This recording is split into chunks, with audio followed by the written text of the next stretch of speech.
پچھلی مرتبہ ہم نے تلاوت سورہ تحریم کی 5 آیات کی تھی۔ ارادہ یہ تھا کہ 5 آیات کا مطالعہ ہم پہلی نشست میں مکمل کر لیں گے،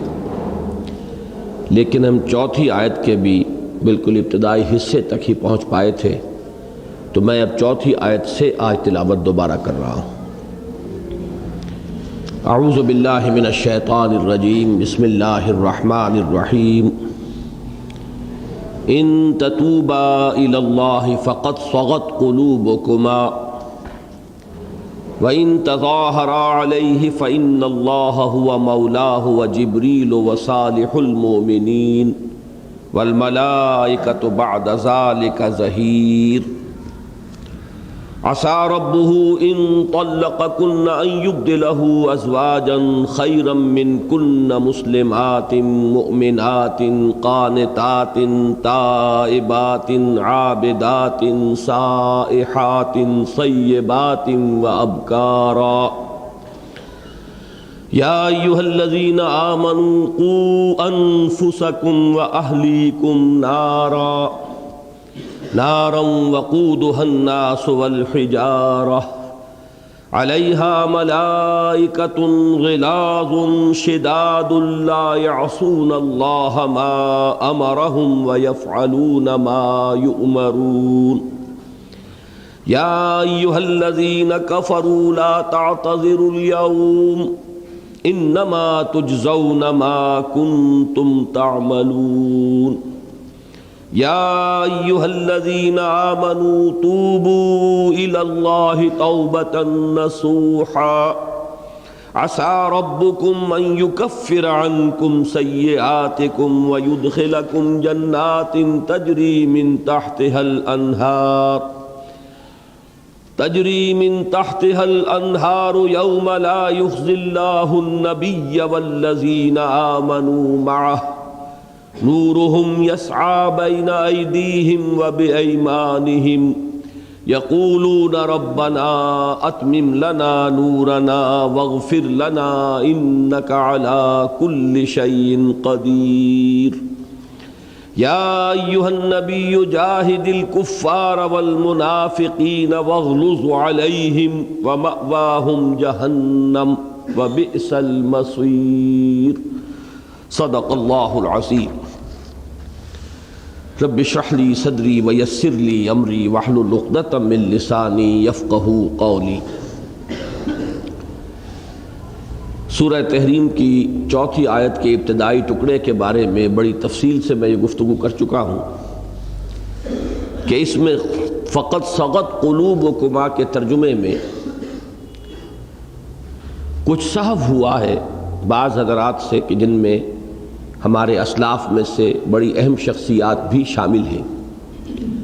اور میرے نزدیک یہ سہو ہوا ہے ایک خاص مکتب فکر کا، ایک مخالفانہ پروپیگنڈا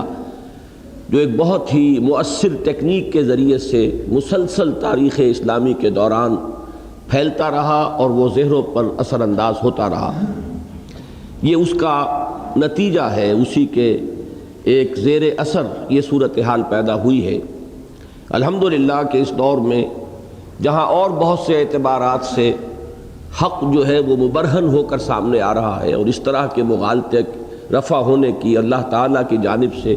خصوصی صورتیں پیدا ہو چکی ہیں، تو اس معاملے میں بھی الحمدللہ کہ اس مغالطے کے رفع ہونے اور اصل حقیقت کے سامنے آنے کی بہت سی اللہ تعالیٰ کے فضل و کرم سے صورت بن چکی ہے۔ میں عرض کر چکا ہوں کہ عربی زبان میں 2 لفظ تو ایسے ہیں کہ جن کا دونوں طرف رجحان ہوتا ہے، اس میں الا یا من کے لفظ سے ایک جانب کا تعین ہوتا ہے۔ مالا الا کسی شے کی طرف مائل ہوا، مالا عن اس سے متنفر ہو گیا، لفظ وہی رہا میلان، لیکن حرف جار جو ہے بجائے الا کے عن ہو گیا، تو وہ گویا کہ اس سے نفور اور نفرت اور فرار یہ مفہوم پیدا ہو گیا۔ اسی طرح رغب الا کسی شے کی طرف راغب ہوا، اور رغب عن لفظ وہی ہے رغبت، اردو میں وہ ایک ہی معنی میں استعمال ہوتا ہے، لیکن عربی میں اس کے بعد عن کا صلہ آ گیا تو اس کے معنی ہے اس سے ہٹ گیا، اس سے متنفر ہو گیا، اس کو اس نے ناپسند کیا۔ اس کے بعد متعدد الفاظ ہیں، جیسا کہ میں پچھلی مرتبہ عرض کر چکا ہوں کہ مثلاً 4 الفاظ وہ ہیں کہ جو مالا یا رغب عن ہی کا مفہوم دیں گے، کسی شے سے ہٹ جانا، علیحدہ ہو جانا، دور ہو جانا. جیسے لفظ زیغ ہے، فلما زاغوا ازاغ اللہ قلوبہم. جور ہے، ارعوا ہے، انحراف. انحراف تو اردو میں بھی مستعمل ہے، کسی چیز سے منحرف ہونا، ہٹ جانا. لیکن اسی طرح کے 4 الفاظ ہیں جس میں کسی شے کی طرف میلان جو ہے یہ گویا کہ تعیین کے ساتھ پایا جاتا ہے. فے، توبہ، توبہ کے معنی بھی کسی کی طرف لوٹنا، پلٹنا، رجوع کرنا. صغو، جس سے کہ یہ لفظ بنا ہے فقط صغت قلوبکما. اور التفات، التفات اردو میں بھی مستعمل ہے، کسی کی جانب ملتفت ہونا، متوجہ ہونا. بہرحال یہاں پر جو ترجمے میں نے خاصی تحقیق کر کے میں نے جمع کیے تھے، بہت سے فارسی تراجم، انگریزی تراجم اور اردو تراجم، تو ان میں یہ بات سامنے آتی ہے کہ شاہ ولی اللہ رحمہ اللہ ان سے بھی یہ خطا ہوئی ہے کہ انہوں نے اس آیت کا ترجمہ کیا ہے ہر آئینہ کج شدہ است دل شما. پھر بعض تراجم میرے سامنے اس وقت موجود ہے کہ جو ایرانی مترجمین کے ہیں، شیعوں کے، وہ تو ظاہر بات ہے کہ بالکل اسی مفہوم کے اندر راسخ ہیں، پختہ ہیں. یہ تو ان کا تو ایک خاص مکتب فکر ہے. لیکن یہ کہ ان کے صاحبزادے شاہ ولی اللہ کے شاہ رفیع الدین، انہوں نے بھی اپنے والد کا تتبع کیا ہے اور انہوں نے اردو ترجمے میں کج کا لفظ استعمال کیا. پس تحقیق کج ہو گئے ہیں دل تمہارے. لیکن انہی کے دوسرے بھائی شاہ عبد القادر رحمہ اللہ، انہوں نے اس کا صحیح لفظی مفہوم لیا ہے تو جھک پڑے ہیں دل تمہارے. جھک پڑنا، مائل ہو جانا، یہ گویا کہ صحیح لفظی ترجمہ ہے. حضرت شیخ الہند مولانا محمود حسن رحمہ اللہ نے اپنے ترجمے کے بارے میں خود بھی اقرار کیا ہے کہ یہ میرا کوئی ترجمہ نہیں ہے، میں نے شاہ عبد القادر ہی کے ترجمے کو 100 برس گزر جانے کے باعث جو محاورے میں کچھ فرق پیدا ہو چکا ہے اردو زبان کے، تو میں نے اس کو صرف اپ ٹو ڈیٹ کر دیا ہے. 100 برس کا جو فرق ہے اس کو نکال کر اسی ترجمانی کو میں نے اب جدید جو محاورہ جو ہے اس میں ڈھال دیا ہے. تو انہوں نے ترجمہ کیا ہے تو جھک پڑے ہیں دل تمہارے، حضرت شیخ الہند نے. لیکن مجھے بڑی خوشی ہوئی کہ حضرت شیخ الہند کا ترجمہ فارسی میں منتقل کیا گیا. اور یہ جیسا کہ میں نے پہلے بھی بتایا تھا، یہ مجاہدین نے یہ کام کیا ہے خاص طور پر، اور مہاجرین اور مجاہدین جو افغانستان کے ہیں ان میں کثرت کے ساتھ یہ شیخ الہند کا ترجمہ اور شبیر احمد عثمانی رحمہ اللہ کا کی جو حواشی ہیں وہ پھیلائے گئے ہیں. تو وہاں بہت خوبصورت ترجمہ کیا ہے جس نے بھی کیا ہے ہر آئینہ مائل شدہ است دل ہائے شما، کہ یقیناً تمہارے دل مائل ہو چکے ہیں. اگر تم اللہ کی جناب میں توبہ کرو تو تمہارے دل تو مائل ہو ہی چکے ہیں. اسی کو پھر مولانا احمد علی لاہوری نے بہت ہی عمدگی کے ساتھ اسی ترجمے کو انہوں نے اختیار کیا ہے. جدید بعض مترجمین میں سے مولانا عبد المجید پاریک صاحب، عبد الکریم پاریک، وہ یہاں بھی آئے تھے ہندوستان سے، بہت سے حضرات ان سے واقف ہیں، انہوں نے ہماری قرآن کانفرنس میں تقریر بھی کی تھی. تو انہوں نے وضاحت کر دی ہے کہ تو تمہارے دل اللہ کی طرف جھک ہی گئے ہیں. اب یہ جھک جانا اللہ کی طرف یا جھک جانا بدی کی طرف، کجی کی طرف، غلطی کی طرف، معصیت کی طرف، جہاں تک لفظ کا تعلق ہے دونوں امکانات موجود ہیں. جھک پڑے ہیں. لیکن جو آیت کا کی کنسٹرکشن ہے کہ ان تتوبا الی اللہ فقد صغت قلوبکما، اگر تم اللہ کی جناب میں توبہ کرو، رجوع کرو، تو تمہارے دل تو مائل ہو ہی چکے ہیں. یہ بالکل وہ نفسیاتی کیفیت ہے کہ جس میں بسا اوقات انسان کو اپنی خطا کا احساس تو ہو جاتا ہے، لیکن ایک ہچکچاہٹ سی مانے رہتی ہے اس کو برملا ماننے میں، خاص طور پر جہاں کوئی بے تکلفی بھی ہو، جہاں کچھ مان بھی ہو کسی کو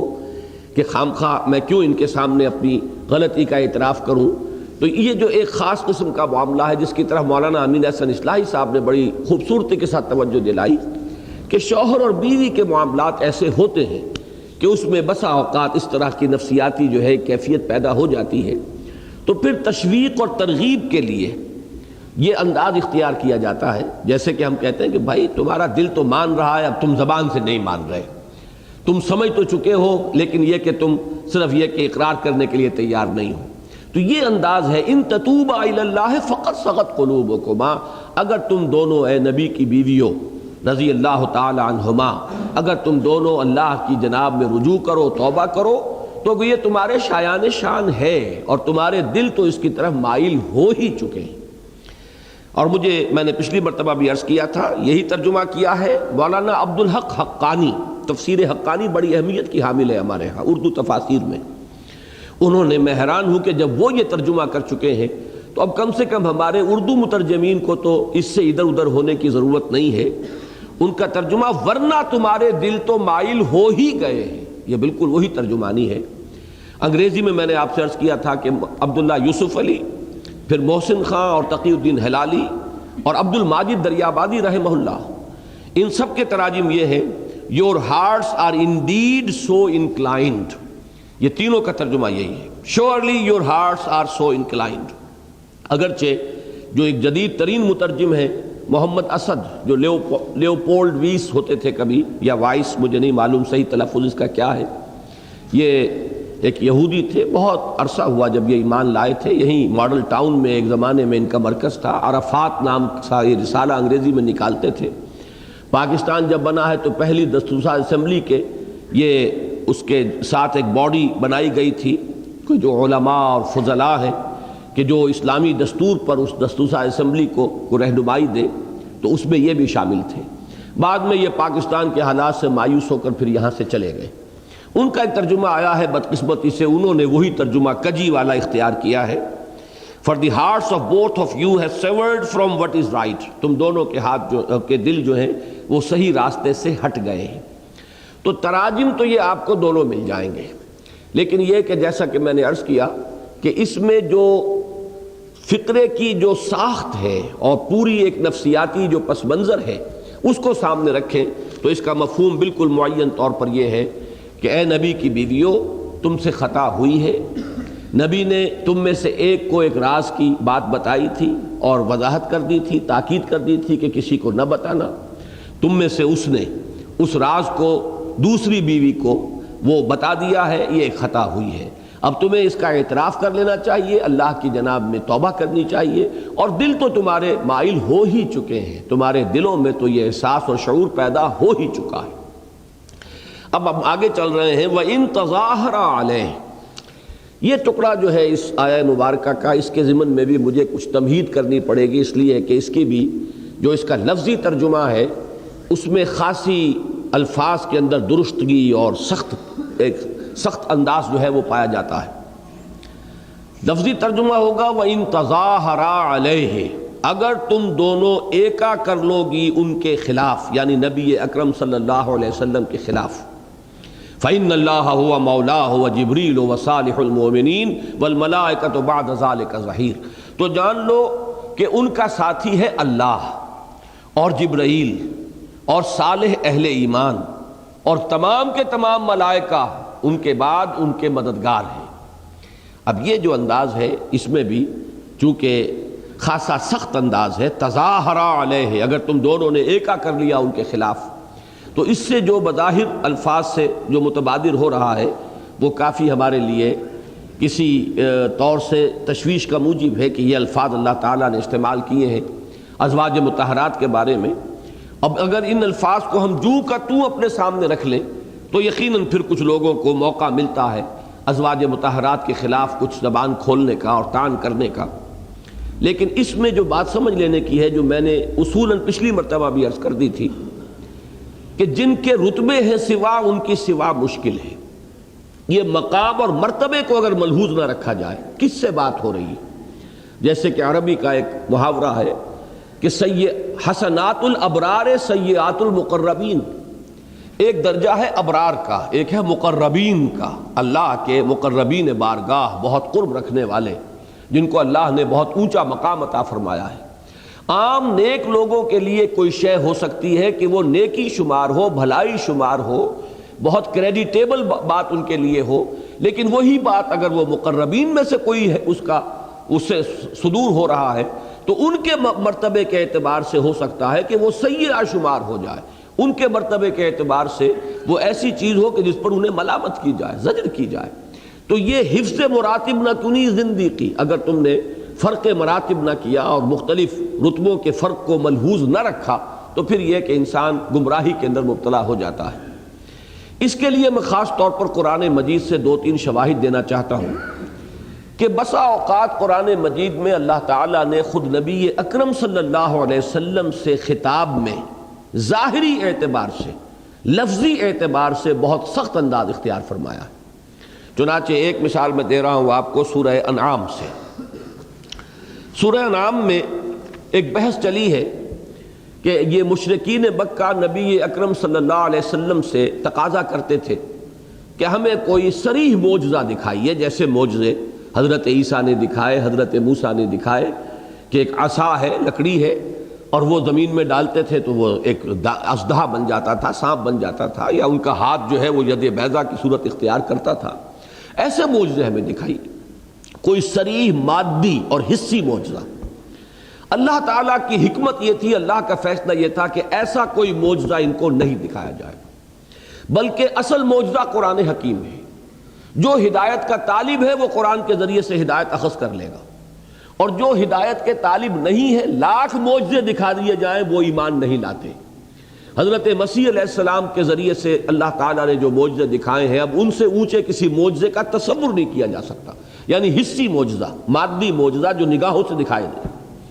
کہ ایک پرندے بنایا انہوں نے، پرندے کی صورت گارے سے بنائی اور پھونک ماری اور اڑتا ہوا پرندہ بن گیا۔ یہ یوں سمجھیے کہ خلق حیات یہ اللہ تعالیٰ کا ایک خاص فعل ہے،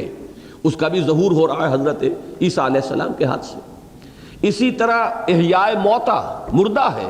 اور فرمایا قم باذن اللہ، اور مردہ زندہ ہو گیا، کھڑا ہو گیا۔ اب یہ دو میں سمجھتا ہوں کہ آخری معجزے ہو سکتے ہیں جو کسی انسان کے ذریعے سے جن کا ظہور ہو۔ لیکن یہ کہ آپ کو معلوم ہے، تاریخ گواہ ہے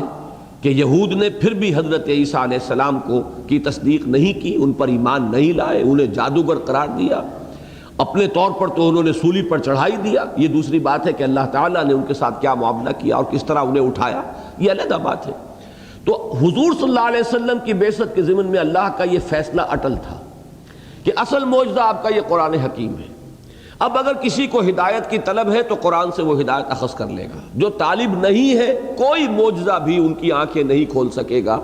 اور معجزے کے دکھانے کے بعد، اس نوع کے معجزے کے دکھانے کے بعد پھر کوئی رعایت نہیں ہو سکتی قوم کے ساتھ۔ پھر اگر وہ ایمان نہیں لاتے تو قوم ہلاک کر دی جاتی ہے، ختم کر دی جاتی ہے۔ اور یہ رعایت اللہ تعالیٰ فرمانا چاہتے تھے اس امت کے ساتھ کہ اگر اس معجزے کو دیکھ کر بھی وہ ایمان نہیں لائے تو پھر تو یہ کہ مہلت ختم ہو جائے گی ان کی۔ ابھی ان کو مزید مہلت دینی ہے تاکہ ان میں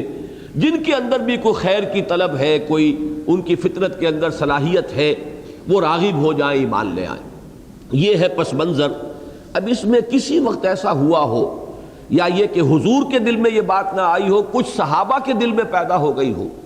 کہ اگر انہیں کوئی معجزہ دکھائی دیا جائے تو کیا حرج ہے، یہ مانیں گے نہیں تو کم سے کم زبانیں تو بند ہو جائیں گی۔ اس وقت تو حجت ہمارے خلاف قائم ہو رہی ہے کہ رسالت کا دعویٰ کر رہے ہو، ہمیں دعوت دے رہے ہو کہ ہم رسالت پر ایمان لائیں، اور کھلم کھلا معجزے جیسے خود مانتے ہو کہ پہلے رسولوں نے دکھائے، ہمارا مطالبہ ہے کہ دکھاؤ، اور دکھانے کے لیے تیار نہیں۔ تو اس سے گویا کہ عوام الناس پر ایک منفی اثر قائم ہو رہا تھا۔ وہ جو مشرکین مکہ، ان کے جو سردار تھے، وہ اپنے عوام کو اس مغالطے میں مبتلا کرنے میں کامیاب ہو رہے تھے کہ یہ معاملہ در حقیقت ہماری حجت ان پر قائم ہے، ہم نے تو صاف کہہ دیا ہم ایمان لے آئیں گے لیکن معجزہ دکھا دو۔ تو کم سے کم یہ کہ اگر ایسا معجزہ دکھا دیا جائے تو ان کی زبانیں تو بند ہو جائیں گی، یہ جو عوام کو گمراہ کر رہے ہیں کم سے کم ان کے پاس وہ تو دلیل باقی نہیں رہے گی۔ ہو سکتا ہے، یہ میں امکان کے درجے میں کہہ رہا ہوں، کہ حضور کے دل میں بھی یہ خیال آیا ہو، اور یہ زیادہ قرین قیاس ہے کہ یہاں خطاب اگرچہ حضور سے ہے لیکن اصل میں یہ خطاب ہو رہا ہو صحابہ کرام سے، کہ ان میں سے اگر کسی کے دل میں یہ خیال آ گیا ہو تو براہ راست انہیں مخاطب کرنے کے بجائے انہیں جواب دیا جا رہا حضور سے خطاب کرتے ہوئے۔ لیکن یہاں سوال ہے لفظ کا، لفظاً یہاں خطاب محمد الرسول اللہ صلی اللہ علیہ وسلم سے۔ اب الفاظ کی ذرا سختی دیکھیے، وَإِن كَانَ كَبُرَ عَلَيْكَ إِعْرَاضُهُمْ، علیکا ہے یہاں پر، واحد کا صیغہ ہے، مخاطب یہاں محمد الرسول اللہ صلی اللہ علیہ وسلم ہے۔ وَإِن كَانَ كَبُرَ عَلَيْكَ إِعْرَاضُهُمْ، اور اے نبی اگر آپ پر ان کا یہ اعراض و انکار بہت ہی شاق گزر رہا ہے، بہت بھاری گزر رہا ہے، فَإِنِ اسْتَطَعْتَ أَن تَبْتَغِيَ نَفَقًا فِي الْأَرْضِ أَوْ سُلَّمًا فِي السَّمَاءِ فَتَأْتِيَهُم بِآیَةٍ، تو اگر آپ میں طاقت ہے تو کوئی زمین میں آپ سرنگ کھود لیں یا آسمان میں کوئی سیڑھی لگا لیں اور لے آئیے کوئی آیت ان کے لیے، کوئی نشانی، اگر آپ یہ چاہتے ہیں کہ نشانی دکھائی دی جائے۔ ہمارا فیصلہ یہ ہے کہ نہیں دکھائی جائے گی،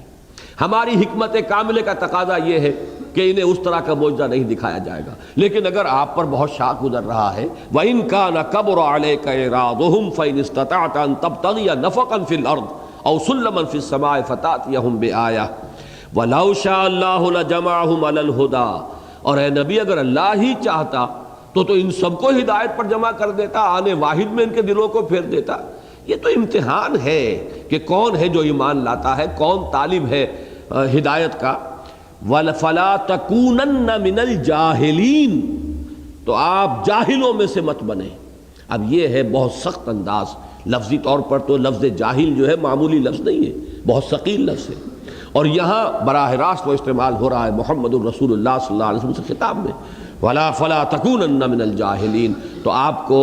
یہ جو اگر خیال آپ کے دل میں آیا ہے تو، اور اگر یہ آپ کے ساتھیوں کے دل میں خیال ہے تو اے نبی پھر آپ انہیں بتا دیجئے کہ پھر یہ در حقیقت ایک طرح کی جہالت ہے، نعوذ باللہ من ذالک، نقل کفر نہ باشد۔ ہمیں وہ الفاظ بہرحال استعمال کرنے پڑیں گے، ہم کیا کریں، اس لیے کہ ترجمہ جب کریں گے تو لفظ کا حق ادا کرنا جو ہے وہ لازم ہو جاتا ہے۔ یہ انداز ہے خود محمد الرسول اللہ صلی اللہ علیہ وسلم سے خطاب کا۔ اصول میں بتانا چاہتا ہوں کہ در حقیقت یہاں مرتبے کو دیکھیے، مقام کو دیکھیے۔ کسی کے مرتبے اور مقام کے اعتبار سے کوئی تلخی اختیار کی جا رہی ہے، کوئی سخت انداز اختیار کیا جا رہا ہے، اس کو اپنے اوپر نہ قیاس کر لیجئے، بلکہ یہ کہ اس کے مفہوم کو سمجھیے، اس شخصیت کو سامنے رکھتے ہوئے کہ جس سے خطاب کیا جا رہا ہے۔ اسی کی دوسری مثال میں سورہ بنی اسرائیل سے دے رہا ہوں۔ سورہ بنی اسرائیل میں بھی وہ رد و قضا ہے کہ یہ کہہ رہے تھے مشرکین مکہ کہ اے نبی یہ قرآن جو ہے جو آپ پیش کر رہے ہیں یہ بہت ریجڈ ہے، اس کے اندر کوئی ترمیم کیجئے، کچھ نہ کچھ نرمی پیدا کیجئے، کچھ دنیا کا اصول ہے گیو اینڈ ٹیک، کچھ لیجئے کچھ دیجئے، کچھ منوائیے کچھ ہماری مانیے۔ یہ انداز تھا کہ اس کے اندر کوئی ترمیم کیجئے۔ فرمایا گیا وَإِن كَادُوا لَيَفْتِنُونَكَ عَنِ الَّذِي أَوْحَيْنَا إِلَيْكَ لِتَفْتَرِيَ عَلَيْنَا غَيْرَهُ، اور اے نبی یہ تو چاہتے تھے، تلے ہوئے تھے کہ آپ کو بچلا دیں اس چیز سے کہ جو ہم نے وحی کی ہے آپ کی طرف، تاکہ آپ کچھ اور چیز گھڑ کر ہماری طرف منسوب کر دیں۔ یہ تو خوش ہوں گے اسی طریقے سے، یہ چاہتے ہیں کہ آپ اپنی طرف سے کوئی شے گھڑ کر قرآن میں شامل کر دیں تاکہ کسی درجے میں ان کی بات بھی مان لی جائے اور ان کی دلجوئی بھی ہو جائے، ان کا تالیف قلب بھی ہو جائے۔ وَلَوْلَا أَن ثَبَّتْنَاكَ لَقَدْ كِدتَّ تَرْكَنُ إِلَيْهِمْ شَيْئًا قَلِيلًا، اور اے نبی اگر ہم نے ہی آپ کو جمائے نہ رکھا ہوتا تو کوئی عجب نہیں تھا کہ آپ ان کی طرف کچھ نہ کچھ مائل ہو ہی جاتے۔ اب اس کے بعد وہ لفظ آ رہے ہیں اِذًا لَأَذَقْنَاكَ ضِعْفَ الْحَيَاةِ وَضِعْفَ الْمَمَاتِ ثُمَّ لَا تَجِدُ لَكَ عَلَيْنَا نَصِيرًا، اگر ایسا ہو جاتا تو پھر ہم آپ کو عذاب دیتے، دگنا عذاب دنیا کا، اس زندگی کا، اور دگنا موت کا، اور پھر آپ کو کوئی مددگار نہ ملتا اپنے لیے ہمارے خلاف، ہماری پکڑ سے چھڑانے والا کوئی شخص نہ ملتا۔ اب یہ انداز ہے۔ تو میں صرف یہ عرض کرنا چاہ رہا ہوں کہ حضور صلی اللہ علیہ وسلم کا مقام اور مرتبہ دیکھیے۔ اب یہاں خطاب اللہ کا ہے، ایک تو یہ کہ مخاطب کون ہے اور مخاطب کون ہے، ان چیزوں کو سامنے نہ رکھا جائے تو ظاہری الفاظ سے تو دھوکہ ہو جائے گا۔ ظاہری الفاظ سے اگر آپ نے وہ مفہوم اخذ کیا تو گویا کہ پھر نبی اکرم صلی اللہ علیہ وسلم کی شان میں بھی ہمارے لیے بہت سی گستاخیوں کے راستے جو ہے کھل جائیں گے۔ اسی طرح سورہ کہف میں فرمایا گیا وَاصْبِرْ نَفْسَكَ مَعَ الَّذِينَ يَدْعُونَ رَبَّهُمْ بِالْغَدَاةِ وَالْعَشِيِّ يُرِيدُونَ وَجْهَهُ وَلَا تَعْدُ عَيْنَاكَ عَنْهُمْ تُرِيدُ زِينَةَ الْحَيَاةِ الدُّنْيَا، اے نبی اپنے آپ کو تھامے رکھیے، صبر کیجئے، ان لوگوں کی معیت کو غنیمت سمجھیے۔ اللہ نے جو یہ فقراء اور درویش جو آپ کے گرد جمع کر دیے ہیں، جو صبح و شام اس کو پکارتے ہیں اور اسی کی رضا کے جویا ہیں، ان کی معیت پر صبر کیجئے، ان کی معیت پر اپنے آپ کو جمائے رکھیے، اور ان سے نگاہ ہٹا کر ان لوگوں کی طرف متوجہ نہ ہو کہ جن کے پاس دنیاوی ساز و سامان ہے۔ آپ بھی دنیاوی ساز و سامان اور دنیا کی رونق، ترید و زینت الحیات الدنیا۔ اب یہاں پر بھی لفظی ترجمہ کرتے ہوئے زبان جو ہے ہماری لڑکھڑاتی ہے۔ آپ طالب ہو گئے ہیں دنیا کی اس زیبائش اور آرائش کے؟ معاذ اللہ. ہمیں یہاں کیا تعویل کرنی پڑتی ہے کہ اس التفات سے کہ جو حضور صلی اللہ علیہ وسلم قریش کی طرف کرتے تھے، دیکھنے والے کو یہ مغالطہ ہو سکتا تھا کہ جیسے عام آدمی ہے وہ رؤوسا اور امراء سے متاثر ہوتا ہے، تو شاید محمد بھی صلی اللہ علیہ وسلم یہ بھی امیروں کی عمارت سے اور سرداروں کی سیادت سے اور چودھریوں کی چودراہٹ سے متاثر ہیں کہ ہم عام لوگوں کی طرف متوجہ نہیں ہوتے، غرباء اور فقراء کی طرف التفات نہیں فرماتے، بلکہ ان کی توجہ اور التفات جو ہے وہ ان امراء کی طرف اور سرداروں کی طرف. ترید زینت الحیات الدنیا. اسی لیے ہمارے ہاں بعض مترجمین نے یہاں استفہامیہ حمزہ جو ہے اس کو محذوف مانا ہے. اترید زینت الحیات الدنیا، کیا آپ طالب ہو گئے دنیا کی زندگی کے اور دنیا کی زیبائش اور آرائش کے؟ لیکن یہ کہ جو کچھ اس وقت نظر آ رہا تھا اس میں ایک امکان تھا کہ کسی دیکھنے والے کو یہ محسوس ہوتا، حالانکہ ہمیں معلوم ہے معاذ اللہ ثم معاذ اللہ کہ اس کا کوئی امکان نہیں ہے. حضور اگر ان کی طرف التفات فرماتے تھے تو اس لیے کہ اگر وہ ایمان لے آئے تو پھر یہ غرباء اور فقراء جو اس وقت کی جو پرسیکیوشن کی چکی میں پس رہے تھے، انہیں شدید ترین مصائب کا سامنا تھا، ان کے لیے کوئی سہولت ہو جاتی. جیسے کہ حضرت عمر ایمان لے آئے، حضرت حمزہ ایمان لے آئے، تو ظاہر بات ہے کہ ان کے ایمان لانے کے بعد پھر یہ ان غرباء اور فقراء اور مسلمان جو اہل ایمان جو غلاموں کے طبقے میں سے تھے انہیں ایک سہارا ملا ہے. معلوم ہوا کفار کو بھی اب سوچنا پڑا کہ اب ہمارے مد مقابل بھی لوگ موجود ہیں، سرداران قریش میں سے کچھ لوگ جو ہیں اب ان کے ساتھ شامل ہو چکے ہیں. تو یہ در حقیقت انہی کی بھلائی کے لیے، انہی فقراء اور غرباء کی مصلحت کے لیے یا پھر دین کی مصلحت کے لیے کہ الناس علی دین ملوکہم، اگر یہ سردار ایمان لے آئیں گے پورا قبیلہ ایمان لے آئے گا. اس اعتبار سے یہ مصلحتیں تو پیش نظر ہو سکتی تھی، لیکن ترید زینت الحیات الدنیا معاذ اللہ ثم معاذ اللہ ثم معاذ اللہ. تم طالب ہو گئے ہو دنیا کی اس حیات دنیاوی کی زیبائش اور آرائش اور زینت کے. یہ ایک بات ہے جو کہی گئی ہے، لفظ ضرور ہے کہ جو قرآن مجید میں آئے ہیں، ترجمہ جب کیا جائے گا تو بہرحال ان الفاظ کا حق ادا کیا جائے گا، لیکن یہ کہ ان الفاظ کی ہم توجیح کریں گے کہ یہ سختی جو ہے جو ظاہری الفاظ سے متبادر ہو رہی ہے حقیقتاً وہ یہاں پر مراد نہیں. یہ اصول اور بھی میں مثالیں دے سکتا ہوں، لیکن اس وقت جو ہے اس اصول کو سامنے رکھیے تو ازواج مطہرات سے بھی جو گفتگو اس وقت ہو رہی ہے اس کو اسی ایک اصول جب ہمارے سامنے آ گیا ہے تو اسی کے ذریعے سے ہم ہر جگہ پر بات کو سمجھیں گے کہ اگرچہ بظاہر یہاں جو انداز تخاطب ہے اس میں سختی ہے، لیکن یہ کہ اس سختی کو ہم جیسا کہ ظاہری الفاظ سے متبادر ہو رہی ہے ہم اس پر محمول نہیں کریں گے بلکہ اس کی توجیح اور تعویل کریں گے. فرمایا وَإِن تَظَاهَرَا عَلَيْهِ، اگر تم دونوں ایک آ کر لو. اب اس کی زیادہ سے زیادہ صورت جو محسوس ہوتی ہے وہ یہ ہے کہ یہ دونوں حضرت حفصہ حضرت عائشہ رضی اللہ تعالی عنہما، ان دونوں کے اندر یوں سمجھیے کہ اس قدر باہمی جو ہے الفت تھی، باہمی اعتماد تھا کہ انہیں جب یہ محسوس ہوا کہ نبی اکرم صلی اللہ علیہ وسلم کچھ ناراض ہیں کسی معاملے پر، تو ان دونوں نے گویا کہ ایک دوسرے کے ساتھ ہمدردی کرتے ہوئے، جیسا ہوتا ہے شوہر اور بیویوں کے مابین، دونوں نے بھی کچھ روٹھنے کی شکل اختیار کی، جس کی طرف کے اس کے پہلے حصے میں اشارہ ہو چکا ہے کہ ان تتوبا الی اللہ فقد صغت قلوبکما وان تظاہرا علیہ. تو جان لو کہ یہ بات جو ہے یہ کہاں سے کہاں تک جا پہنچے گی. اگر ہمارے نبی کے خلاف تم نے یہ طرز عمل اختیار کیا، جہاں یوں سمجھیے کہ انگلی رکھنے کا امکان ہے وہاں تو پھر پوری عمارت بھی تعمیر ہو سکتی ہے. تمہارا یہ رجحان اگر آگے بڑھ گیا، اگر اس کے اندر کہیں اور اضافہ ہو گیا، تو پھر تم اس کا جو نتیجہ نکلتا ہے وہ سمجھ لو کہ اس کا نتیجہ یہ ہے کہ گویا کہ یہ اعلان جنگ ہے اللہ کے خلاف. جیسے کہ ایک حدیث میں آتا ہے، یہ حدیث قدسی ہے کہ من عاد لی ولیا فقد آذنتہ بالحرب،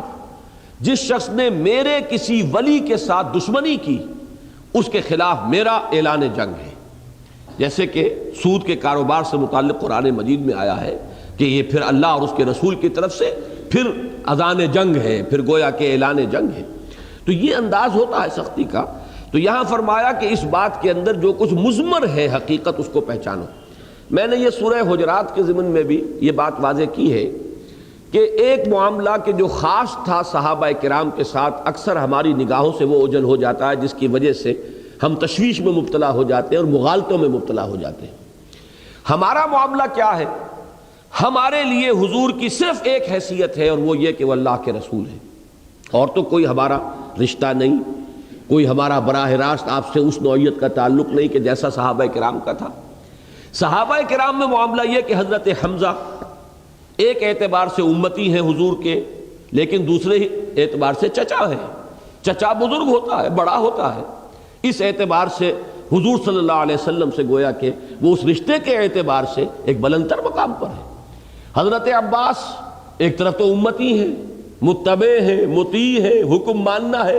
لیکن یہ کہ ایک عام شخص کا معاملہ اور ہے، عباس کا اور ہے۔ عباس چچا بھی تو ہے محمد الرسول اللہ صلی اللہ علیہ وسلم کے، آخر حضور کیا ان کا ادب نہیں کرتے ہوں گے؟ ان کے ساتھ خطاب کے اندر حضور کا انداز جو ہے یقیناً وہی ہوگا کہ جو کسی کے ساتھ اپنے کسی رشتے میں جو بڑا ہو اس کے ساتھ کیا جاتا ہے۔ تو یہ بات واضح کی گئی ہے سورہ حجرات میں، اعلموا ان فیکم رسول اللہ، یہ صحابہ کرام سے براہ راست خطاب کر کے گویا کہا جا رہا ہے یہ جان لو تمہارے مابین جو ہے یہ اللہ کے رسول ہیں۔ یہ ٹھیک ہے تمہارے بھتیجے ہیں، اے علی یہ ٹھیک ہے کہ تمہارے چچا داد بھائی بھی ہیں، تمہارے خسر بھی ہیں، ایک رشتہ یہ بھی ہے تمہارا، لیکن ان کی جو حیثیت تمہاری نگاہوں میں ہر دم رہنی چاہیے وہ یہ کہ یہ اللہ کے رسول ہیں۔ یہی بات یوں سمجھیے کہ کہی جا سکتی ہے اے عائشہ اور اے حفصہ، یہ بات نہ بھولنا یہ اللہ کے رسول ہیں۔ ٹھیک ہے تمہارے شوہر ہیں، تم سے محبت کرتے ہیں، تم ان کی چہیتی بیویاں ہو، اور زن و شوق کا تعلق جو ہے اس کے بہت سے تقاضے ہیں نفسیاتی، وہ بھی اپنی جگہ پر برقرار رہیں گے، لیکن یہ کہ کبھی نہ بھولنا کہ یہ اللہ کے رسول ہیں۔ جو تمہارا رویہ ان کے ساتھ ہونا چاہیے ہر وقت اس میں یہ حیثیت ان کی مقدم رہے تمہارے سامنے کہ یہ اللہ کے رسول ہیں صلی اللہ علیہ وسلم۔ تو یہ چیزیں عام گھریلو زندگی میں کسی شوہر اور بیوی کے مابین ان کی وہ اہمیت نہیں ہے، لیکن جان لو کہ یہ مقام کون سا ہے۔ ادب گاہیس زیر آسماں عرش نازک تر، نفس گم کردہ می آیت جنید و بایزید ایجا، تو یہ مقام پہچانو۔ وَاعْلَمُوا أَنَّ فِيكُمْ رَسُولَ اللَّهِ لَوْ يُطِيعُكُمْ فِي كَثِيرٍ مِّنَ الْأَمْرِ لَعَنِتُّمْ، اگر تم اپنی بات ان پر ٹھوسو گے، ان سے اپنی بات منوا لو گے، اگر یہ تمہارے آپ کی پیروی کرنے لگے تو تم مشکل میں پڑ جاؤ گے۔ یہ سورہ حجرات کی آیت ہے اور میں اس کے حوالے سے یہ مضمون وہاں تفصیل سے بیان کر چکا ہوں۔ یہاں میں چاہتا ہوں کہ اس ڈائمنشن کو بھی ایڈ کر لیجئے کہ یہ بات جان لو کہ اگر عام شوہر اور بیوی کا معاملہ ہوتا تو ٹھیک ہے، وہ روسا منائی ہوتی رہتی ہے، کوئی شوہر روٹھ گیا ہے تو بیوی بنا لیتی ہے، کبھی بیوی روٹھ گئی ہے تو شوہر بنا لیتا ہے، یہ چیزیں جو ہے عام انسانی زندگی میں گھریلو معاملات کے اندر چلتی رہتی، لیکن یہاں معاملہ ہے محمد الرسول اللہ کا صلی اللہ علیہ وسلم، لہذا یہاں بہت احتیاط کی ضرورت ہے۔ یہ ہے بات جو کہی جا رہی ہے وَإِن تَظَاهَرَ عَلَيْهِ فَإِنَّ اللَّهَ هُوَ مَوْلَاهُ، تو جان لو کہ پھر تمہارا مقابلہ کس سے ہو رہا ہے کہ رسول کے پیچھے تو اللہ تعالیٰ کی تقویت ہے، اللہ تعالیٰ کی مدد ہے، اللہ کی تائید ہے، اور اللہ تعالیٰ کی طرف سے حمایت ہے۔ فَإِنَّ اللَّهَ هُوَ مَوْلَاهُ وَجِبْرِيلُ، اور جبرائیل علیہ الصلاۃ والسلام، وصالح المومنین، اور ویسے تو یہاں پر مراد ہے تمام صالح اہل ایمان، لیکن بعض روایات سے معلوم ہوتا ہے کہ خاص طور پر حضرت عمر اور حضرت ابوبکر رضی اللہ تعالی عنہما یہاں مراد ہے، اس لیے کہ دونوں کو شاید ہو سکتا ہے کہ دل کے اندر غیر شعوری طور پر یہ بھی خیال ہو کہ ہمارے والد وہ ہیں جو حضور کے دست و بازو ہیں، حضور کے قریب ترین ساتھی ہیں، گویا کہ اس پہلو سے بھی ان کے دل میں یہ بات آئی ہو۔ چنانچہ میں ابھی آپ کو ایک قول سناؤں گا حضرت عمر کا جس میں اس کی طرف اشارہ ہے، اور بعد میں فرمایا والملائکۃ بعد ذلک ظہیر، یہ گویا کہ یہاں پر حصر ہو رہا ہے کہ تمام ملائکہ وہ تو ان کے مددگار ہیں، پشت پناہ ہیں، تو جان لو کہ اگر تمہارے دل میں کہیں بھی کوئی ان کے خلاف ایکا کرنے کی کوئی صورت پیدا ہو گئی تو پھر یہ تمہارے مقابلے میں کون ہے اس کو پہچان لو۔ یہ بھی وہ تحدید کا انداز ہے، یہ بھی اسی ایک کسی چیز کے اندر جو امکانات مضمر ہوتے ہیں اس آخری امکان کو کھول کر سامنے رکھ دیا جائے، جیسے ترید و زینت الحیات الدنیا، تم طالب ہو گئے ہو دنیا کی زندگی کے زیبائش اور آرائش اور زینت کے، حالانکہ اس کا کوئی امکان نہیں۔ تو اسی طریقے سے الفاظ کے ظاہر پر نہ جائیے بلکہ ان کے مقام اور مرتبے کے اعتبار سے اس کی تعبیر کیجیے۔ اس میں عرض کر دوں کہ یہ حصہ جو ہے اس کا وَإِن تَظَاهَرَ عَلَيْهِ، یہاں سے اور پھر اگلی آیت جو ابھی آئے گی ہم پڑھیں گے، ان کے بارے میں اکثر مفسرین نے ایک جوڑ ملایا ہے۔ ایک تو یہ ہو سکتا ہے کہ اس کے بعد جمع کا صیغہ آ رہا ہے، عَسَىٰ رَبُّهُ إِن طَلَّقَكُنَّ أَن يُبْدِلَهُ أَزْوَاجًا خَيْرًا مِّنكُنَّ، اب جمع کا صیغہ آ رہا ہے، تو گویا کہ صرف دو مخاطب ہوں لیکن بعد میں جنرلائز کرنے کے لیے اس کا جمع کا صیغہ اختیار کر لیا گیا، اور یہ بھی امکان موجود ہے۔ لیکن اکثر حضرات نے مفسرین نے اس کا جوڑ ملایا ہے اس واقعہ ایلا سے، جس کا ذکر تفصیل سے سورہ احزاب میں ہو چکا ہے۔ سورہ احزاب میں یہ واقعہ مذکور ہے کہ حضور صلی اللہ علیہ وسلم کے ازواج مطہرات نے کچھ مطالبہ کیا کہ ہمارے نفقے میں، خرچ میں کچھ اضافہ ہونا چاہیے، اور یہ بات کوئی ایسی غلط نہیں تھی، اس لیے کہ انہیں نظر آ رہا تھا کہ اب تو حالات کافی بدل چکے ہیں، مال غنیمت کثرت کے ساتھ آ رہا ہے، عام مسلمانوں کے گھروں میں بھی اب کشادگی ہے اور سہولت ہے، آسانیاں ہیں، تو ہمارے اوپر بھی اس معاملے میں کچھ حق ہمارا بنتا ہے کہ سہولت ہو جائے، ہمارے لیے بھی کچھ کشادگی ہو۔ اور اس میں چونکہ اس کو بھی بعض لوگوں نے کہ جن کے دلوں میں وہ زیغ ہے اور جن کے دلوں میں ایک بغض ہے صحابہ سے اور خصوصاً ازواج مطہرات سے،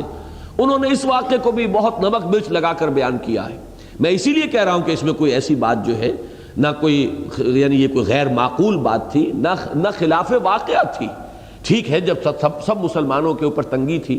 تو اگر حضور کے گھروں میں بھی تنگی تھی تو بات سمجھ میں آتی تھی۔ اب اگر سب جگہ پر اب آسانی ہو گئی ہے تو آخر ان کا بھی حق ہے کہ ان کے لیے بھی کچھ نہ کچھ سہولت ہو جائے۔ اور میں مزید اس کی وضاحت کے لیے عرض کرنا چاہتا ہوں کہ یہی معاملہ بعین ہی حضرت فاطمہ کا ہوا ہے رضی اللہ تعالی عنہ۔ انہوں نے بھی تو جا کر حضور سے کہا تھا کہ حضور دیکھیے یہ میرے یہ کندھے کے اوپر نشان پڑا ہوا ہے، مشکیزہ میں خود لے کر آتی ہوں پانی بھر کر کنویں سے، اس کی وجہ سے نشان پڑ گیا ہے۔ یہ دیکھیے چکی پیسنے سے یہ گٹے پڑ گئے ہیں، یہ سختی ہے، تو آپ کوئی مجھے کنیز یا کوئی خادم جو ہے کوئی غلام مجھے بھی عنایت فرما دیں۔ تو معلوم ہے کہ حضور نے کیا جواب دیا، جو جواب حضرت فاطمہ کو دیا تھا وہی جواب ازواج مطہرات کو دیا۔ حضرت فاطمہ کا معاملہ صرف فرق یہ ہے کہ قرآن مجید میں نہیں آیا، حضور نے یہ فرمایا حضرت فاطمہ سے کہ بیٹی یہ چیزیں اوروں کے لیے ہیں، تمہارے لیے نہیں ہیں، تمہیں تو میں اس سے کہیں بہتر شے دے رہا ہوں۔ یہ تسبیح فاطمہ جو نماز کے بعد آپ یہ 33 مرتبہ سبحان اللہ اور 33 مرتبہ الحمدللہ اور 33 یا 34 مرتبہ اللہ اکبر پڑھتے، یہ تسبیح فاطمہ ہے۔ مطالبہ یا جو بھی درخواست تھی وہ تو تھی اس بات کی کہ مجھے دنیا کی کوئی سہولت ہو جائے، آسانی ہو جائے، کوئی غلام کنیز سارے کام کے گھر کے جو ہے مجھے کرنے پڑ رہے ہیں، لیکن حضور نے جواباً یہ کہا کہ تمہارے لیے نہیں ہے یہ چیزیں۔ اسی طرح کا معاملہ ازواج مطہرات کے ساتھ ہوا، ان کا مطالبہ کوئی غیر معقول نہیں تھا، انہوں نے جو چیز طلب کی تھی وہ بالکل مطابق واقعہ بھی تھی، جو حالات کے اندر تبدیلی پیدا ہو چکی تھی اس کے اعتبار سے سراسر معقول، لیکن یہ کہ چونکہ یہ ازواج مطہرات کا معاملہ تھا لہذا قرآن مجید میں آپ کو معلوم ہے آیت تخیر نازل ہو گئی کہ اے نبی کی بیویوں طے کر لو، اگر تمہیں دنیا چاہیے فتعالین امتعکن واسرحکن سراحا جمیلا، اے نبی ان سے کہہ دیجئے اگر تم دنیا اور اس کی زیبائش اور آرائش کی طالب ہو تو میرے گھر میں تو وہ شے نہیں آئے گی، اگر تمہیں وہی مطلوب ہے تو آؤ کہ میں تمہیں دے دلا کر رخصت کر دوں گا، پھر میرے گھروں میں نہیں رہ سکتی، اور اگر تمہیں اللہ چاہیے اور اللہ کا رسول چاہیے تو بہرحال یہی سختیاں جھیلنی ہوگی۔ اور انہوں نے یہ آیت تخیر کہلاتی ہے، اور تمام ازواج مطہرات نے جو ہے پھر جو اختیار اللہ نے دیا تھا اور اللہ کے رسول کی طرف سے آیا کہ اگر دنیا چاہتی ہو تو میں دنیا تمہیں دوں گا لیکن گھر سے رخصت کر دوں گا، اور اگر اللہ اور اس کے رسول کی طالب ہو تو پھر یہی سختی جھیلنی پڑے گی، تو انہوں نے بالاتفاق یہ کہا کہ ہمیں اللہ اور اس کا رسول چاہیے۔ تو یہ واقعہ جو ہوا ہے اسی کے ضمن میں تفاصیل آتی ہے کہ تقریباً ایک مہینے، بلکہ تقریباً نہیں پورا ایک مہینہ جب زیادہ مطالبہ ازواج مطہرات کا بڑھ گیا تھا اور انہوں نے ایک طرح کا ایکا کر لیا تھا، یہ یوں سمجھیے جدید اصطلاح میں سمجھا رہا ہوں جیسے ٹریڈ یونینزم ہوتی ہے کہ مل کر جو ہے کسی جگہ کام کرنے والے اپنا مطالبہ پیش کریں تو وہ اس کو مل کر پیش کرنے میں اس میں ایک وزن پیدا ہو جاتا ہے، تو یہ ایک ایکا تھا تمام ازواج مطہرات کا کہ ہم سب کا یہ متفقہ مطالبہ ہے کہ ہمارے نفقے کے اندر اضافہ کیا جائے اور ہمارا جو خرچ ہمیں ملتا ہے اس میں کچھ اضافہ کیا جائے۔ تو وہ تظاہرہ جو یہاں لفظ آ رہا ہے اس کی ایک مناسبت پیدا ہوتی ہے اس ایکے کے ساتھ کہ جو اس وقت تمام ازواج مطہرات نے جمع ہو کر اور وہ حضور صلی اللہ علیہ وسلم سے اپنا مطالبہ منوانے کے ضمن میں کیا تھا، لیکن یہ کہ ایک ماہ تک حضور نے لا تعلقی اختیار کیے رکھی، اسی میں یہ افواہیں بھی اڑ گئیں کہ حضور نے طلاق دے دی ہے اور بہت لوگ پریشان ہوئے۔ حضرت عمر کے بڑے تفصیلی واقعات اس میں آئے ہیں روایات میں احادیث میں، یہاں تک کہ یہ بھی جب یہ محسوس ہوا کہ حضرت حفصہ اور حضرت عائشہ رضی اللہ تعالی عنہما خاص طور پر ان کے پاس گئے کہ تم نے یہ کیا غلط طرز عمل اختیار کیا ہے. ڈانٹا ڈپٹا حضرت ام سلمہ کے پاس پہنچ گئے تو انہوں نے البتہ وہ بہت تلخ جواب دیا حضرت عمر کو کہ اے عمر تمہارا معاملہ عجیب ہے، تم ہر چیز میں دخل دیتے ہو، ہوتے ہوتے یہاں اب پہنچ گئے ہو کہ نبی اکرم صلی اللہ علیہ وسلم اور ان کی ازواج کے معاملے میں بھی اب تم دخل دے رہے ہو. تو وہ چپ ہو کر واپس آ گئے. لیکن یہ کہ ایک تشویش جو ہے وہ بہت رہی. اس کے ضمن میں ایک واقعہ ہے کہ جو مسلم شریف میں ایک قول نقل ہوا ہے، حضرت عبداللہ ابن عباس رضی اللہ تعالی عنہما اس کے راوی ہیں کہ حضرت عمر نے یہ فرمایا کہ جس وقت یہ صورتحال تھی تو میں حضور کی خدمت میں حاضر ہوا اور میں نے ان سے یہ عرض کیا کہ حضور آپ اتنے پریشان کیوں ہیں. ظاہر بات ہے کہ حضور پر بھی اب یہ 1 ماہ کا لا تعلقی کا معاملہ ازواج سے اور چہمے گوئیاں جو ہو رہی تھیں، پورے چھوٹا سا مدینہ ایک قصبہ تھا اور پھر حضور کا معاملہ تھا، یہ کسی عام مسلمان کا تو معاملہ نہیں تھا. تو میں سمجھتا ہوں کہ پورے ہر گھر میں جو ہے اسی کا چرچا ہو رہا ہوگا. تو حضور کے پاس حاضر ہو کر حضرت عمر فرماتے کہ میں نے عرض کیا کہ آپ پریشان کیوں ہوتے ہیں؟ آپ اگر ان سب کو طلاق دے دیں تو اللہ تعالیٰ آپ کے لیے ان سے کہیں بہتر بیویاں جو ہے آپ کو عطا کر دے گا، اور اللہ آپ کا ساتھی ہے، پشت پناہ ہے. جبرائیل اور میکائیل آپ کے ساتھی اور پشت پناہ ہے، اور میں اور ابو بکر آپ کے ساتھی ہیں، اور تمام اہل ایمان آپ کے ساتھ ہیں. لہٰذا یہ آپ گمان نہ کریں کہ اگر آپ کو انتہائی قدم بھی اٹھا لیں گے. اب خاص طور پر کیوں کہا میں اور ابو بکر؟ اس لیے کہ ان کی اپنی بیٹی کا ایک معاملہ ہے. ایک جاہلانہ جو تصور کبھی ہوتا تھا وہ یہ ہے کہ کسی کی بیٹی کو طلاق دے دی ہے تو ظاہر بات ہے اس کا رد عمل جو ہے وہ شدید ہو سکتا تھا اس کے اپنے میکے والوں پر اور اس کے والد پر اور بھائیوں پر. تو انہوں نے یہ بات عرض کی کہ آپ بالکل اس میں کوئی تشویش اپنے دل کے پاس نہ آنے دیں، اگر آپ ان سب کو طلاق دے دیں تو کوئی پرواہ نہیں، اور میں اور ابو بکر بھی آپ کے ساتھ ہیں، اور تمام اہل ایمان جو ہے صالح المومنین وہ آپ کے ساتھ ہیں، ملائکہ جو ہے آپ کے پشت پناہ ہے، اللہ آپ کا ساتھی ہے. تو حضرت عمر فرماتے ہیں کہ شاذ ہی کبھی ایسا ہوا ہے کہ میں نے کوئی بات کہی ہو اور قرآن مجید میں اس کی تصویب نہ آ گئی ہو. یہ بہت سی مثالیں ہیں اصل میں کہ حضرت عمر کے دل میں ایک خیال پیدا ہوتا تھا اور تقریباً جن الفاظ میں وہ اسے ادا کرتے تھے تقریباً انہی الفاظ میں قرآن مجید کے اندر پھر وحی کا نزول ہو جاتا تھا ان کی رائے کی تصویب میں. جیسے کہ اسیران بدر کے معاملے میں ہوا، جو رائے حضرت عمر کی تھی رضی اللہ تعالی عنہ، قرآن مجید میں اسی کی تصویب ہوئی. حجاب اور پردے کے معاملے میں، شراب کے معاملے میں، یہ سے پہلے حضرت عمر رضی اللہ تعالیٰ عنہ نے کہنا شروع کیا تھا کہ اب اس کے بارے میں پابندیاں لگنی چاہیے، آخری حکم آ جانا چاہیے، اور پھر بعین ہی انہی الفاظ کے اندر قرآن مجید میں وہی نازل ہو گئی. تو اس آیت کے الفاظ بھی وہی ہیں، فَإِنَّ اللَّهَ هُوَ مَوْلَاهُ وَجِبْرِيلُ وَصَالِحُ الْمُؤْمِنِينَ وَالْمَلَائِكَةُ بَعْدَ ذَلِكَ ظَهِيرٌ. تو پھر اللہ ہے ان کا پشت پناہ اور مددگار، اور جبرائیل ہے اور صالح اہل ایمان ہیں جن میں ٹاپ پر ہے حضرت عمر اور حضرت ابو بکر رضی اللہ تعالی عنہما. اور پھر یہ کہ کل کے کل ملائکہ جو ہے ہمارے نبی کے پشت پناہ اور مددگار ہیں. تو یہ انداز اختیار کیا گیا ہے یہاں. ایک طرح سے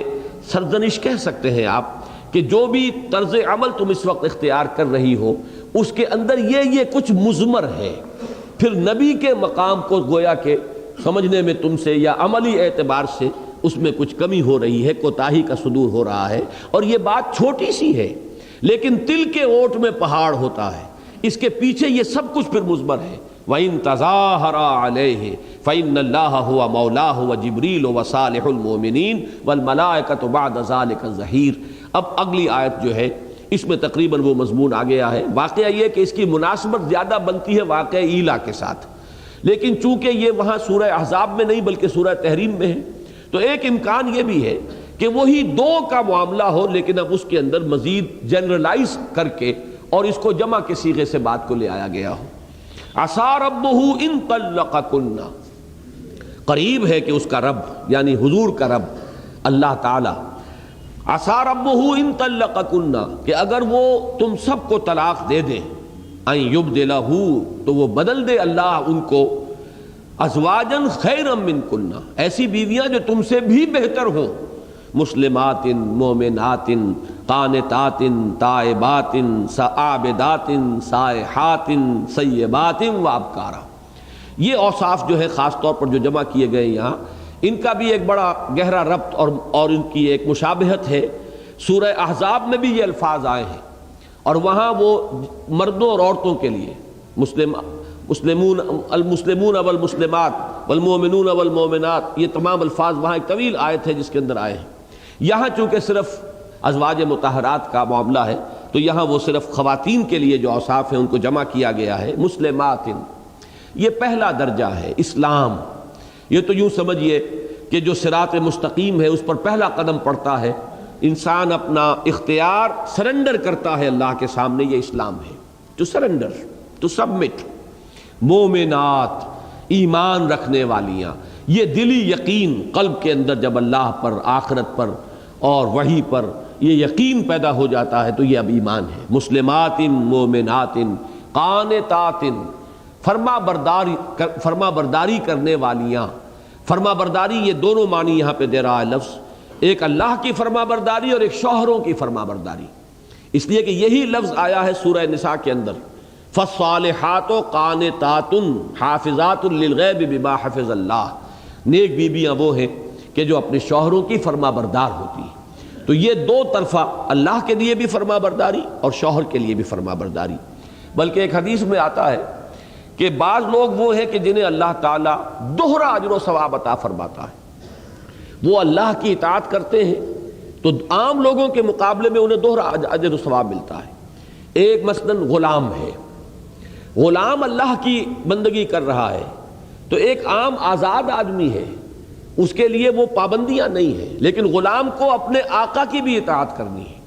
ان لیمیٹیشنز کے باوجود وہ اللہ کی اطاعت کر رہا ہے تو دوہرے اجر و ثواب کا مستحق ہو گیا۔ اسی طرح عورت، وہ اپنے شوہر کی بھی اطاعت کر رہی ہے اور اس حال میں اس لیمیٹیشن کے ساتھ وہ اللہ کی اطاعت کا بھی حق ادا کر رہی ہے، تو گویا کہ اسے دوہرا اجر و ثواب اللہ کے ہاں ملے گا۔ تو فرمایا مسلمات مومنات قانتات تائبات، توبہ کرنے والیاں۔ یہ توبہ ایک تو آگے آئے گا آج تفصیل کے ساتھ معاملہ، ایک تو یہ کسی معین کوئی خطا ہوئی انسان کو کے ذریعے کے انسان سے اور پھر وہ اس پر توبہ کر رہا ہے، ایک یہ مستقل وصف ہے کہ ایک طرح کا احتساب انسان ہر وقت کرتا رہے اپنے حرکات و سکنات کا، کیا لفظ اس کی زبان سے نکلا ہے، کیا بات اس نے ابھی کی ہے، کیا فعل اس سے سرزد ہو گیا، احتساب۔ اور جتنا یہ شدید احتساب ہوگا انسان کا، اتنی ہی پھر اس کے اندر وہ توبہ کرنے کا وصف جو ہے اور اس کی صفت جو ہے وہ راسخ ہوتی چلی جائے گی۔ اس لیے کہ اگر آپ غفلت میں ہیں تو آپ کو پتہ ہی نہیں کہ آپ نے اس وقت کیا غلط حرکت کی ہے، بالکل غیر شعوری طور پر، غیر ارادی طور پر آپ سے بہت سی غلطیں ہم سے سب سے ہوتی رہتی ہیں۔ اب یہ جن کو ہم صغائر کہتے ہیں، وہ صغائر وہی تو ہیں کہ جس کے اندر ہمارا کوئی قصب جو ہے، دل کا ارادہ داخل نہیں ہوتا۔ آپ نے کہیں بیٹھے ہوئے کسی کے بارے میں بری بات کہہ دی، حالانکہ آپ کی نیت غیبت کی نہیں تھی، لیکن اس وقت آپ کی زبان سے ایک بات نکل گئی ہے۔ یہ چیزیں جو ہیں اگر انسان کی اپنی نگاہ جو ہے احتساب کی وہ برقرار رہے اور اس کا وہ جذبہ جو ہے بیدار رہے تو مسلسل اسے توبہ کرنی پڑے گی، مسلسل توبہ کرنی پڑے گی۔ یہی وجہ ہے کہ حضور صلی اللہ علیہ وسلم فرماتے ہیں وَإِنِّي لَأَسْتَغْفِرُ اللَّهَ 70 مرة فِي كُلِّ يَوْمٍ، میں اللہ سے استغفار کرتا ہوں 70 مرتبہ ہر روز۔ اور ظاہر بات ہے کہ یہاں بھی استغفار جو ہے اس کو سمجھ لیجئے کہ حضور اس طرح کے گناہوں میں ملوث نہیں ہو سکتے تھے جس گناہوں میں ہم ملوث ہوتے ہیں، معاذ اللہ، وہ معصوم ہیں، لیکن یہ کہ اپنے مقام بلند کی مناسبت سے ذرا سا بھی اگر کوئی کام جو ہے ہلکا ہو گیا ہے کسی درجے میں، ہمارے لیے وہ پھر حسنات ہی میں ہوگا، لیکن حضور کے مقام اور مرتبے کے اعتبار سے اگر ذرا معیار سے نیچے بات ہو گئی ہے تو یہ بھی گویا کہ حضور کے اعتبار سے گناہ کی بات ہو رہی ہے، اور اس کے اوپر حضور صلی اللہ علیہ وسلم استغفار کر رہے 70 مرتبہ۔ بلکہ پوری حدیث کے الفاظ یہ ہے کہ انہو لیغان علی قلبی، میرے بھی دل پر کبھی کبھی حجاب سا آ جاتا ہے۔ اب یہ غور کیجئے، اس حجاب کو اپنے حجابات کے اوپر قیاس نہ کر لیجئے، کار پاکا را قیاس بر خود مکن، اپنے اوپر قیاس نہ کر بیٹھنا ان کے معاملے۔ اب ان کا حجاب کیا ہے کہ وہ جو لو لگی ہوئی اللہ سے اس کی شدت میں تھوڑی سی کمی آ گئی تو یہ بھی گویا کہ ایک شدت، آپ اس روشنی کے جب عادی ہو جائیں تو ذرا سی کم درجے کی روشنی ہے وہ آپ کو محسوس ہوگا اندھیرا ہو گیا، حالانکہ اس سے کم درجے کی روشنی سے کوئی شخص نکل کر آئے گا وہ سمجھے گا کہ بہت روشنی ہے۔ تو یہ وہ اعتباری کیفیت ہے کہ جو لو لگی ہے، جو استحضار ہے اللہ کے ساتھ، وہ جو دل کا رشتہ قائم ہے، اس کی شدت میں تھوڑی سی کمی آ گئی ہو تو اسے بھی وہ اپنے لیے بہت بڑے قصور اور بہت بڑی کوتاہی سے تعبیر کریں گے، اسے بھی وہ اپنے لیے حجاب سے تعبیر کریں گے۔ تو فرمایا کہ انہ لیغان علی قلبی، میرے دل پر بھی کبھی کبھی حجاب سا آ جاتا ہے، پردہ سا پڑ جاتا ہے۔ وانی لاستغفر اللہ 70 مرۃ فی کل یوم، اور میں تو اللہ سے استغفار کرتا ہوں روزانہ 70 مرتبہ۔ یہ ہے وہ لفظ کہ مسلسل توبہ کرنے والے، رجوع کرنے والے، استغفار کرنے والیاں، عابدات، عبادت گزار، جو بھی اللہ تعالیٰ نے عبادت کے جو ہمیں اسلوب عطا کیے ہیں اپنے رسول صلی اللہ علیہ وسلم کے ذریعے۔ ایک عبادت تو ہے پوری بندگی میں، پوری زندگی میں اللہ کی بندگی، ایک یہ عبادات بھی ہیں کہ جن کے ذریعے سے ہم اللہ تعالیٰ کے ساتھ اپنا ایک خصوصی ربط و تعلق قائم کرتے ہیں۔ یہ نماز ہے جسے معراج المومنین کہا گیا ہے۔ تو عابدات سائحات، سائحات سیاحت جو ہے یہ پرانے زمانے کا ایک لفظ ہے جو چلا آ رہا ہے، اس کا مفہوم اب ہماری شریعت میں آ کر بدل گیا ہے۔ سیاحت بس گھومتے پھرتے رہنا، گھر بار نہ بنانا، رہبانیت کی روش، یا جیسے کہ آپ کو ہندوستان میں ایک لفظ ملتا بن باس لے لینا، نکل گئے ہیں آبادیوں سے، گھروں سے، بس سیاحت، گھومتے پھر رہے ہیں۔ تو یہ ایک پچھلے زمانے میں نیکی کا ایک تصور تھا۔ شریعت محمدی میں اس کا بالکل سد باب کر دیا گیا، لا رہبانیت فی الاسلام، اسلام میں کوئی رہبانیت نہیں۔ تو اسی طرح سیاحت بھی اس معنی میں اب ختم کر دی گئی ہے۔ اسی لیے حضرت عائشہ سے مروی ہے حضور صلی اللہ علیہ وسلم کا ایک قول، کہ بلکہ حضرت عائشہ ہی کا اپنا قول ہے، گویا کہ یہ بھی آثار میں سے شمار ہوگی، اگرچہ یہ خبر نہیں ہے، حضور کا قول نہیں ہے، لیکن یہ کہ سیاحت الاسلام میں ہمارے اس شریعت کا سیاحت جو ہے الصوم، یہ روزہ ہے۔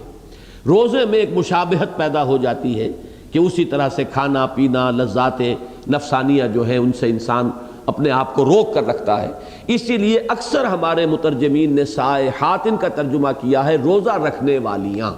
یہ گویا کہ ایک ترجمانی کے طور پر، لفظی ترجمہ یہ نہیں بنے گا، سائحات سیاحت اختیار کرنے والیاں، یعنی لذات دنیاوی سے کنارہ کشی اختیار کرنے والیاں۔ جو ریاضت ہے، جس حد تک دین کے اندر اس کی اجازت ہے، اس تک تو انسان اس کو اختیار کرے۔ سیبات و ابکارا، اب یہ ان کے لیے دو لفظ آئے ہیں۔ ایسی عورتیں بھی ہوتی ہیں جن کی پہلے کہیں شادی ہوئی ہو اور وہ ایک ازدواجی زندگی کا تجربہ رکھتی ہوں، اور ایک وہ جو کنواریاں ہیں۔ لیکن یہاں پر ایک عجیب بات ہے کہ سیبات، عام تصور سے تو انسان جو ہے وہ کنواری جو عورت ہے اس کے بارے میں زیادہ لوگوں کا تصور ہوتا ہے کہ وہ زیادہ قابل قدر ہے نکاح کے لیے، لیکن یہاں سیبات کا لفظ پہلے لایا گیا ہے۔ اس میں یہ کہ بعض پہلوؤں سے واقعہ یہ ہے کہ جنہیں ازدواجی زندگی کا پہلے تجربہ ہو چکا ہو، جو ان احساسات سے زیادہ واقف ہو، وہ ایک رفاقت جو ہے زندگی کے اندر، ان کی رفاقت زیادہ کسی انسان کے لیے وقتی طور پر زیادہ مفید ہو سکتی ہے، زیادہ اس کے لیے سکون بخش ہو سکتی ہے۔ اور میرا ذہن ادھر منتقل ہوا ہے کہ جیسا کہ پچھلے درس میں بھی میں نے عرض کیا تھا، حضرت خدیجہ الکبریٰ رضی اللہ تعالی عنہ کا مقام جو ہے، میں یہ دیکھتا ہوں کہ اکثر اہل سنت کی نگاہوں سے کچھ اوجھل ہے۔ خاص طور پر حضرات جو اہل حدیث ہیں، انہوں نے تو حضرت عائشہ صدیقہ رضی اللہ تعالی عنہا کی عظمت اور ان کا مقام اور مرتبہ جو ہے وہ ٹھیک ہے، بہت بلند ہے، علم ان کے ذریعے سے پھیلا ہے، حضور صلی اللہ علیہ وسلم کی طویل ترین جو ہے رفاقت انہیں میسر آئی ہے، اور پھر یہ کہ چونکہ بہت ہی نوجوانی کی عمر میں بیوہ ہو گئی ہیں تو طویل مدت ملی ہے کہ وہ حضور صلی اللہ علیہ وسلم کے احوال سے لوگوں کو مطلع کریں، اور حکمت دین اور تفقہ فی الدین کا اللہ تعالیٰ نے انہیں بہت بڑا ملکہ عطا فرمایا، یہ اپنی جگہ ہے۔ لیکن ازواج مطہرات میں جو مقام اور مرتبہ حضرت خدیجہ الکبریٰ کا ہے رضی اللہ تعالی عنہا، میرے نزدیک وہ کسی کا نہیں۔ اور وہ سیبہ تھی، وہ تو ویسے عمر کے اعتبار سے بھی فرق، 40 برس کی عمر تھی حضرت خدیجہ الکبریٰ رضی اللہ تعالی عنہا کی، اور حضور کی کل 25 برس کی عمر تھی۔ اور یہ بات ذرا زبان ہچکچاتی ہے، لیکن یہ کہ بات اپنے دل کی ہے وہ میں آپ کے سامنے رکھ رہا ہوں، بعض گفتگوؤں میں تو میں نے اس کو بیان بھی کیا ہے۔ حضرت خدیجہ نے حضور کو صلی اللہ علیہ وسلم نہ صرف بیوی کی محبت دی ہے بلکہ ایک شفقت بھی دی ہے۔ وہ شفقت اور ایک طرح کا مربیانہ انداز ان کا جو ہے بہت سے واقعات سے سامنے آتا ہے۔ مثلاً پہلی وحی آئی ہے، حضور پسینے سے شرابور اور لرزہ سا طاری ہے، خشیت علی نفسی، خشیت علی نفسی، جس طرح تسلی دی ہے حضرت خدیجہ الکبریٰ نے، یہ گویا کہ ایک طرح کا وہ مقام ہے کہ جیسے کوئی مربی ہو اور وہ مربیانہ جو ہے وہ فرائض سر انجام دے رہا ہو، اور جس قدر ذہین وہ بات ہے جو اس وقت انہوں نے کہی ہے، اللہ آپ کو کیسے، اللہ آپ کو ضائع نہیں کرے گا، آپ گھبرائیں نہیں، آپ تو غریبوں کی خدمت کرتے ہیں، آپ بیواؤں کی خبرگیری کرتے ہیں، آپ مسکینوں کی سرپرستی فرماتے ہیں، آپ یتیموں کی سرپرستی فرماتے ہیں، اللہ آپ کو ضائع نہیں کرے گا۔ پھر لے کر گئی ہیں حضرت ورقہ ابن نوفل کے پاس، وہاں جا کر ان سے کہا ہے کہ سنیے یہ کیا کہہ رہے ہیں آپ کے ابن عم، اور حضور نے جب اپنا تجربہ بیان کیا ہے تو حضرت ورقہ ابن نوفل نے،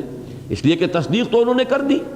اگرچہ ان کا صحابہ میں تذکرہ نہیں ہوتا، شمار نہیں کیا جاتا، اس کی وجہ یہ ہے کہ ابھی تبلیغ کا حکم حضور کو نہیں آیا تھا، نبوت کا ظہور ہو چکا تھا، رسالت کا آغاز نہیں ہوا، لہذا اس سے پہلے ہی چونکہ ان کا انتقال ہو گیا ہے تو تصدیق تو انہوں نے کی ہے کہ وہی ناموس ہے کہ جو موسیٰ اور عیسیٰ پر نازل ہوا تھا، اور کاش کہ میں اس وقت تک زندہ رہوں جبکہ آپ کی قوم آپ کو یہاں سے نکال دے گی۔ تو حضور حیران ہوئے، اوا مخرجیہم، کیا یہ مجھے یہاں سے نکال دیں گے؟ یہ تو مجھ سے بڑی محبت کرتے ہیں، میں جدھر جاتا ہوں میرے قدموں تلے اپنی نگاہیں بچھاتے ہیں۔ لیکن انہوں نے فرمایا کہ نہیں، جس کے پاس بھی اللہ کا یہ پیغام آیا ہے اور جس نے بھی اپنی قوم کے سامنے یہ بات رکھی ہے، وہ قوم اس کی ضرور دشمن ہوئی ہے، تو کاش کہ میں اس وقت تک زندہ رہوں جبکہ قوم آپ کو نکال دے گی، اس وقت میں آپ کے ساتھ تعاون کروں، آپ کی مدد کروں۔ لیکن ان کا انتقال فوراً ہو گیا۔ ایک واقعہ میں آپ کو اور بھی سنا دیتا ہوں، یہ تو بہت ہی ذہانت پر مبنی واقعہ ہے کہ حضور صلی اللہ علیہ وسلم جب وحی آتی تھی اور حضرت جبرائیل آتے تھے، اور ظاہر بات ہے کہ وہ تو حضرت خدیجہ کو تو نظر نہیں آ رہے، غیر مرئی ان کا وجود ہے، تو حضور صلی اللہ علیہ وسلم نے، وہ ابتدائی دور ہے، اس کو ذہن میں رکھیے گا، ابھی ایک نیا تجربہ ہے، پہلے سے تو حضور صلی اللہ علیہ وسلم کو اس کی عادت نہیں تھی، اس کا تجربہ نہیں تھا، تو یہ ایک تمیز اور فرق کرنے کے لیے کہ آیا جو آ رہا ہے وہ فرشتہ ہی ہے یا یہ کہ کوئی بدروح ہے، یہ فرق اور امتیاز کرنے کے لیے حضرت خدیجہ نے یہ فرمایا، عرض کیا کہ یہ حضور سے کہ اب آپ کو اگر وہ نظر آئے تو مجھے بتائیے گا۔ حضرت جبرائیل آئے، حضور نے فرمایا وہ آئے ہیں، مجھے نظر آ رہے ہیں۔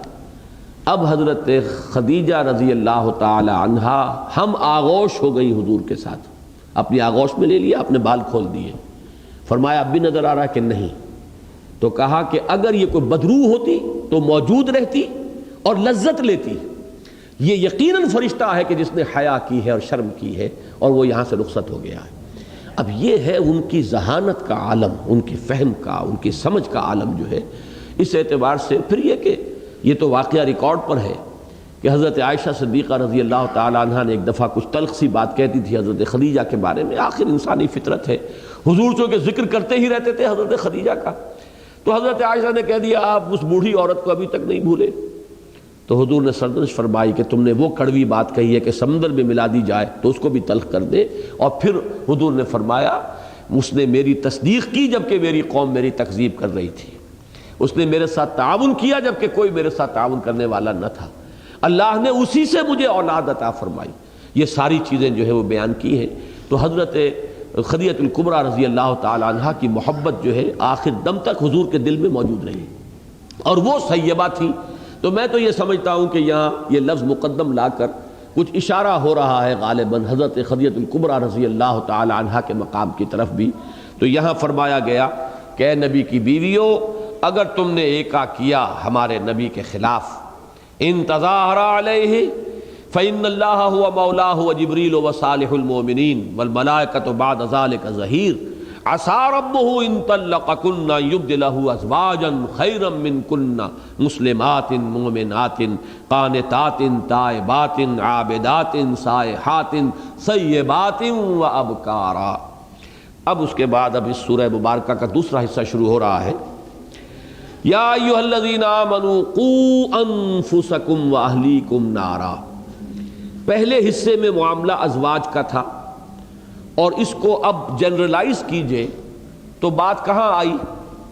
یہ گویا کہ ایک اعتبار سے وہی بات کہ جو سورہ تغابن میں آ چکی ہے، یا ایھا الذین آمنوا ان من ازواجکم واولادکم عدوا لکم فاحذروہم۔ اے اہل ایمان، تمہاری بیویوں اور تمہاری اولاد میں سے تمہارے دشمن ہیں، بس ان سے بچ کر رہو، ہوشیار رہو، بی آن دی گارڈ، اپنی حفاظت کرو، چوکس رہو، چوکنے رہو۔ کیوں کہ ان کی محبت کی وجہ سے ہو سکتا ہے تم حرام خوری کرو، ہو سکتا ہے کہ تم اللہ کے احکام کو توڑو، ان کی دلجوئی کے لیے، ان کی پسندیدگی کے لیے، ان کو اچھے سے اچھا کھلانے اور پہنانے کے لیے، ان کی فرمائشیں پوری کرنے کے لیے اگر حلال ذریعے سے بچوں کی تعلیم جو ہے اس معیار کی نہیں ہو سکتی تو اس کے لیے آپ حرام میں منہ مار رہے ہیں کہ بہرحال اعلیٰ ترین معیار کی تعلیم تو بچوں کو دلانی ہے۔ گویا کہ یہ محبت یہ تمہارے لیے اب عداوت بن گئی ہے، تمہاری آخرت کی بربادی کا ذریعہ بن جائے گی۔ یہ مضمون ذہن میں رکھیے۔ اب اس کا برعکس مضمون یہاں آ رہا ہے کہ یہ محبت اصل میں دو دھاری تلوار ہے۔ جیسا کہ میں عرض کر رہا تھا کہ یہ 5 آیات کے اندر یہ معاملہ عام لوگوں کے ساتھ تو ہو سکتا ہے کہ آپ اپنی بیوی اور اولاد کی محبت میں گرفتار ہو کر حرام کو حلال کر لیں، معصیت کا ارتکاب کریں۔ ظاہر بات ہے نبی کے لیے اس کا کوئی امکان نہیں تھا۔ ایک تھوڑی سی بات اس کے مقابلے میں 1 کروڑ میں 1 کی نسبت نہیں ہے کہ ایک چیز حلال تھی اور بیویوں کی رضا جوئی کے لیے آپ نے قسم کھا لی اس کے استعمال کرنے کی، تو اس کے اوپر سرزنش ہو گئی اور پکڑ ہو گئی، یا ایھا النبی لم تحرم ما احل اللہ لک تبتغی مرضات ازواجک۔ لیکن اب اس کا دوسرا رخ ہے، یہی محبت اب تمہاری طرف سے اپنی بیویوں اور اپنے اہل و عیال اور اپنے اولاد کی، اس کا نتیجہ یہ نکل سکتا ہے کہ تمہارے لاڈ پیار کی وجہ سے وہ بگڑ جائیں۔ ایک تو یہ کہ ان کی محبت میں گرفتار ہو کر تم حرام خوری کے اندر مبتلا ہو جاؤ، تم راہ حق سے منحرف ہو جاؤ، تم غلط چیز کے اندر ملوث ہو جاؤ۔ ایک یہ کہ تمہاری محبت اور تمہارا لاڈ پیار انہیں بگاڑ دے۔ یہ ہے در حقیقت دوسرا پازیٹیو رول کہ جو گھریلو زندگی میں جو بھی خاندان کا سربراہ ہے یہ اس کا رول ہونا چاہیے۔ نہ صرف یہ کہ اپنے آپ کو بچائے، یہ تو ایک رخ ہوا، اپنے آپ کو بچاؤ کہیں ان کی محبت کی وجہ سے تم کسی غلط حرکت کے اندر ملوث نہ ہو جاؤ۔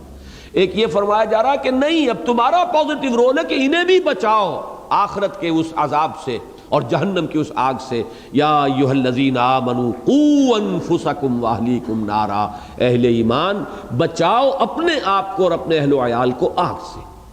یہ ایک بہت ہی اہم تصور ہے کہ جو بدقسمتی سے ہمارے ذہنوں سے اس وقت بالکل نکل چکا ہے۔ عام طور پر ہم یہ سمجھتے ہیں کہ ہمارے اوپر اہل و عیال کی ذمہ داری کیا ہے؟ نان نفقے کی ذمہ داری ہے، ان کو پالنا ہے، پوسنا ہے، کھلانا ہے، پلانا ہے، تعلیم دلانی ہے، انہیں کسی بچیاں ہیں تو انہیں پال پوس کر انہیں ان کے گھروں تک پہنچانا ہے، ان کی شادی کرنی ہے، اور بیٹے ہیں تو ان کے لیے کوئی ایسا اہتمام کہ وہ باعزت روزی حاصل کر سکیں، معاشرے میں باعزت مقام، یہ ہم نے کل سمجھا ہوا ہے۔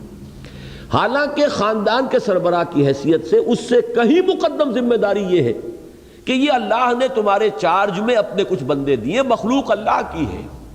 اللہ نے تمہارے چارج میں دیے ہیں، تمہاری تحویل میں دیے ہیں۔ اب ان کو آگ سے بچانے کی کوشش، ان کو جہنم سے بچانے کی کوشش، ان کی عاقبت سنوارنے کی کوشش مثبت طور پر اگر تمہاری طرف سے نہیں ہو رہی ہے تو تم عند اللہ جواب دو ہوگے، اللہ کے ہاں تمہاری مصولیت ہوگی، تم سے پرسش ہوگی اور پوچھ گچھ ہوگی۔ یہ وہ رول ہے کہ جو ایک بندہ مومن کو اپنی گھریلو زندگی کے اندر مثبت طور پر اپنے سامنے رکھنا ہوگا۔ اس کے لیے مثلاً بڑی پیاری حدیث ہے کہ حضور نے فرمایا کلکم راعٍ وکلکم مسئول عن رعیتہ، تم میں سے ہر ایک کی حیثیت ایک چرواہے کی ہے۔ راعی چرواہا، چرواہے کے چارج میں بھیڑیں بکریاں یا اگر گائیں بھینسیں دی گئی ہیں تو ظاہر بات ہے وہ مسئول ہے، وہ بھیڑ کیوں واپس نہیں آئی، وہ بکری جو ہے کہاں گئی، وہ گائے یا بھینس جو ہے جو تمہاری تحویل میں تھی وہ کہاں ہے، پوچھ گچھ ہوگی۔ اسی طریقے سے حضور نے فرمایا کہ جس کو اللہ حکومت دے دیتا ہے وہ تو تمام جو لوگ ہیں اس ملک کے اندر رہنے والے ان کا ذمہ دار اور مسئول ہے، اللہ کے ہاں پوچھا جائے گا اس نے ان کے خیر اور فلاح اور صلاح کے لیے کیا کیا، کیا محنت کی۔